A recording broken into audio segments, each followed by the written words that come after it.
What happens when a white mayor tries to humiliate a black elder in front of the whole town? You won't believe the reply that stops everyone cold. Let me tell you something. I didn't wake up that morning planning to make history, ruffle feathers, or teach anyone a lesson. I woke up thinking about cornbread. Yeah, cornbread. My granddaughter, sweet little Nia, was turning 12, and I promised her I'd bring that cornbread she swears is better than Popeye's biscuits.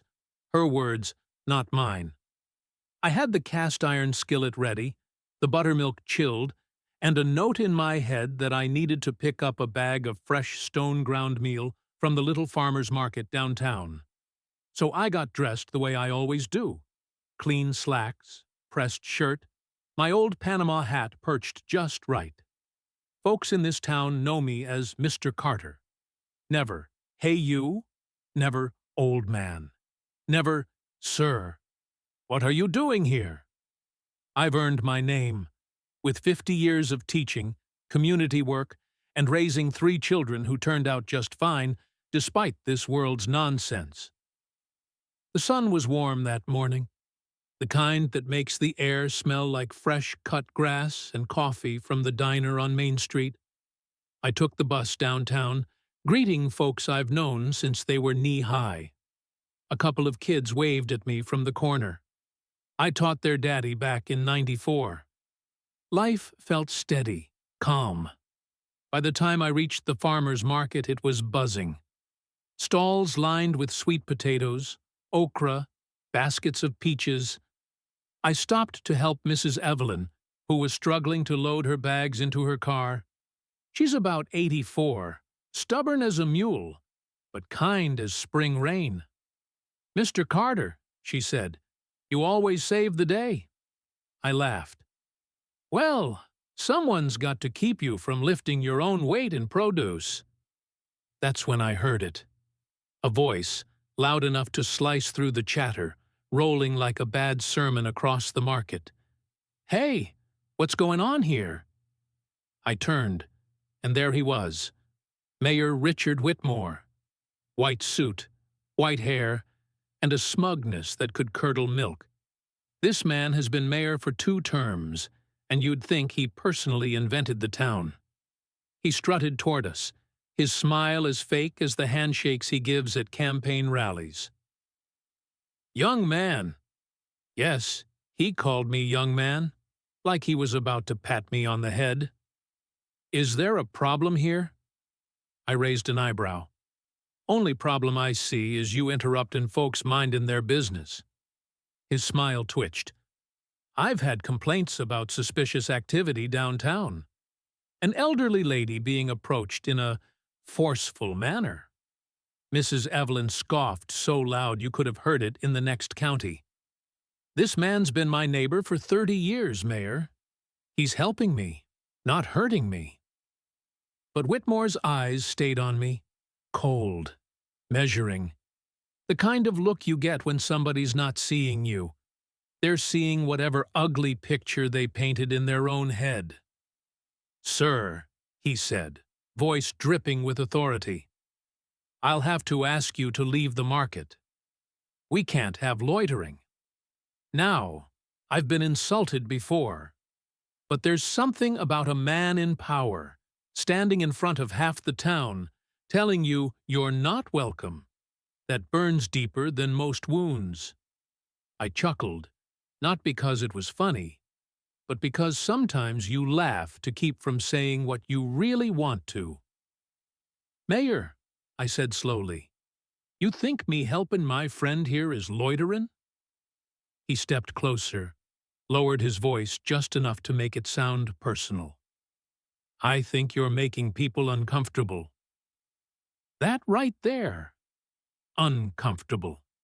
I've heard that word my whole life, usually from folks who don't like what my skin reminds them of. They dress it up with phrases like, "not the right fit," or "wrong crowd," or "you people." But it all comes down to the same thing. You exist, and that bothers them. Before I could answer, a couple of his aides came over, all clean-cut and self-important, like Secret Service for a man whose biggest danger is running out of hair gel. They stood behind him, arms crossed, ready to escort me like I was some trespasser. Mrs. Evelyn started fussing at them. "You should be ashamed." But they ignored her. Folks nearby began to stare. Some shook their heads. Others just watched, silent, the way people do when they don't want trouble but can't look away. Inside me, a slow heat started rising. Not rage, not yet. Something older, heavier. The same feeling I had back in '68 when a police officer told me to move along for standing outside my own school after hours. The same weight I carried into every job interview where I was almost the perfect candidate. I straightened my back, tipped my hat just slightly, and looked the mayor dead in the eyes. "You've made a mistake," I told him. The thing about Whitmore, he's not used to being told that. His face twitched, and for a split second I saw it. That flash of uncertainty. But it was gone as quick as it came, replaced by that smug politician's smile. "I run this town, Mr. Carter. I decide what's a mistake." And just like that, the aides stepped forward. What happened next changed the air in that market. You're not going to want to miss how the tension in that moment exploded into something no one saw coming. Now, I've been around long enough to know that once a man like Whitmore digs his heels in, you won't get him to back down by reasoning with him. He doesn't hear reason. He hears challenge. And in his mind, challenge means threat. The aides moved in, each one with that stiff, wide stance they must practice in the mirror, the "don't mess with me" pose. One of them, a tall fellow with a neck like a broom handle, leaned in. "Sir, we need you to come with us." I tilted my head. "Where exactly we goin'? You takin' me to buy my cornmeal? Or straight to the town square so you can pin a medal on me for helpin' an old lady?" A few people chuckled under their breath, but they were quick to hide it when the mayor glanced their way. That's what fear does. It silences the folks who know better. Mrs. Evelyn stepped right between me and the aides, all 5'1" of her. "You boys better move. I've got more years on me than your mamas, and I'm not afraid to swing this purse." She wasn't lying. That bag looked like it could stop a small truck. Whitmore ignored her. He fixed his eyes on me, speaking loud enough for everyone to hear. "You're disrupting the market. People come here to feel safe, not to deal with—" He paused, like he was searching for a word that wouldn't get him in trouble, but I could see the one in his mind clear as day. I stepped in. "Deal with what, Mayor? Go on, finish your thought. We're all ears." The air tightened. Every sound in the market seemed to fade, except for the distant buzzing of a fly. I could feel the weight of every eye on us, some curious, some nervous, some waiting. Whitmore's jaw tightened. "This is not the time for grandstanding," I smirked. Funny, coming from a man who cuts more ribbons than a beauty pageant judge. That got a real laugh from somewhere in the crowd, and that's when it happened. You could see it in his eyes, that crack in his control.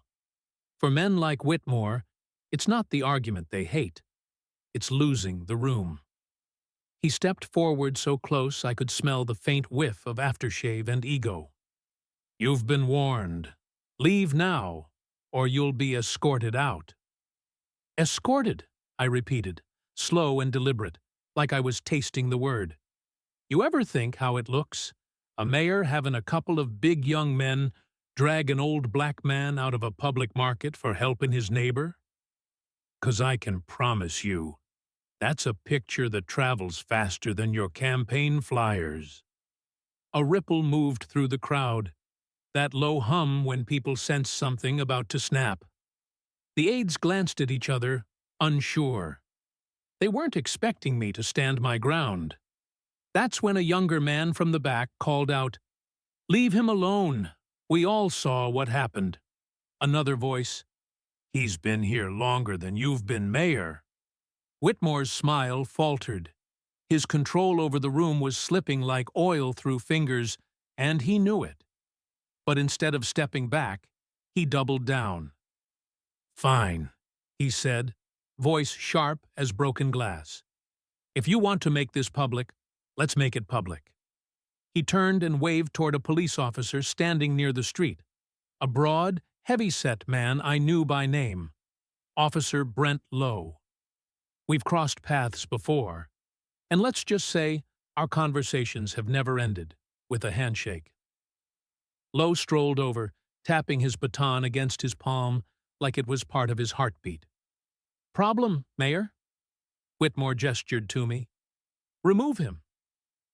Now, I've seen my share of confrontations, but there's something particularly bitter about watching the weight of an entire system line up against you over nothing more than the color of your skin and the nerve to exist in public. Mrs. Evelyn grabbed my arm. "Don't you let them push you, Carter." I gave her hand a little pat. "Don't worry, Evelyn. I got more years of pushback in me than they've got years of breathing." The officer came closer, but I didn't move. I wasn't about to give Whitmore the satisfaction of watching me walk away with my head down. We are standing on the edge right now. What comes next isn't just a confrontation. It's the moment everything turns. You need to see how this plays out, because the reply I had for the mayor, nobody in that market was ready for it. Officer Lowe stopped just a few feet from me, squaring his shoulders like he was about to start a wrestling match.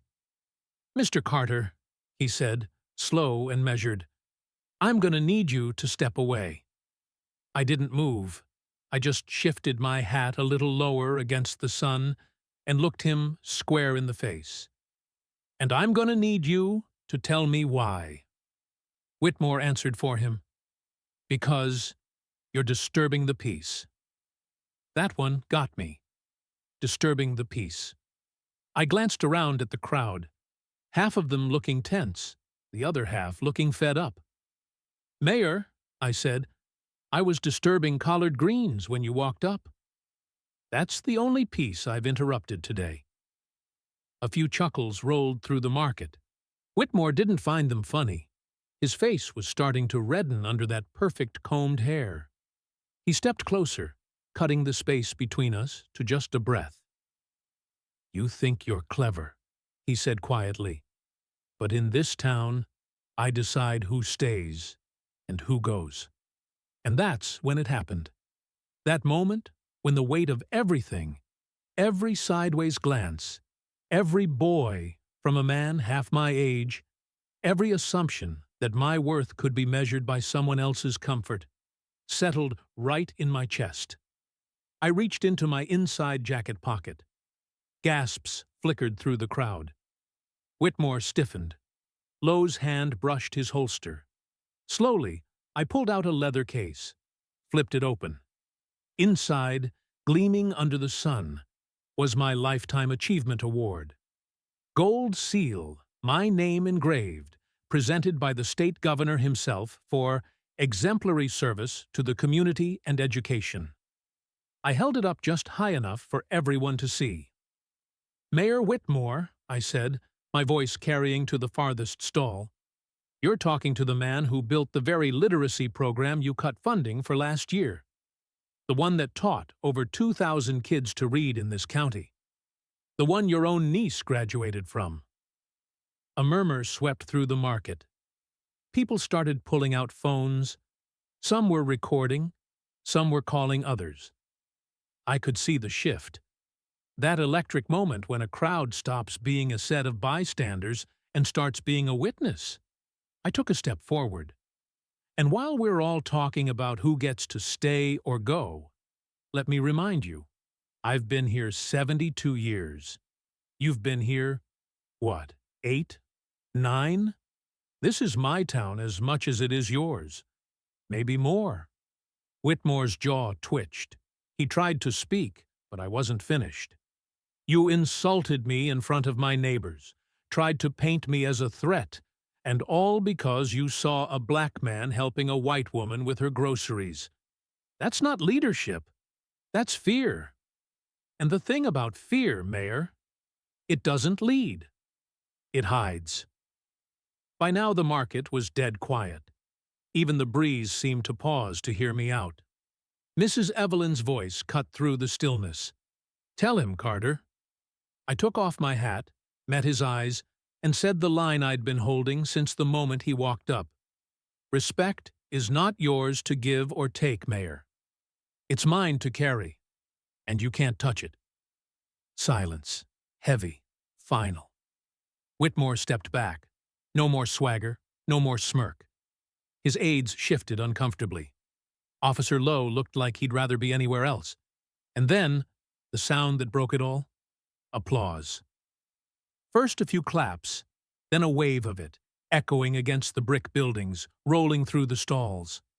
People cheered. Someone shouted, "That's our Mr. Carter." Whitmore mumbled something about having another appointment and walked off, his entourage scrambling to follow. I turned back to Mrs. Evelyn, offered my arm. "Now, let's get you those greens," she smiled. "And your cornmeal." We walked on, the crowd still buzzing, the sun warm on my shoulders. And for the first time that day, I felt lighter. Not because I'd won, but because I'd reminded him, and everyone watching, that dignity doesn't come from an office. It comes from knowing exactly who you are. And that, my friend, is how one market day turned into a masterclass on dignity. Because when you know your worth, even the mayor has to take a step back.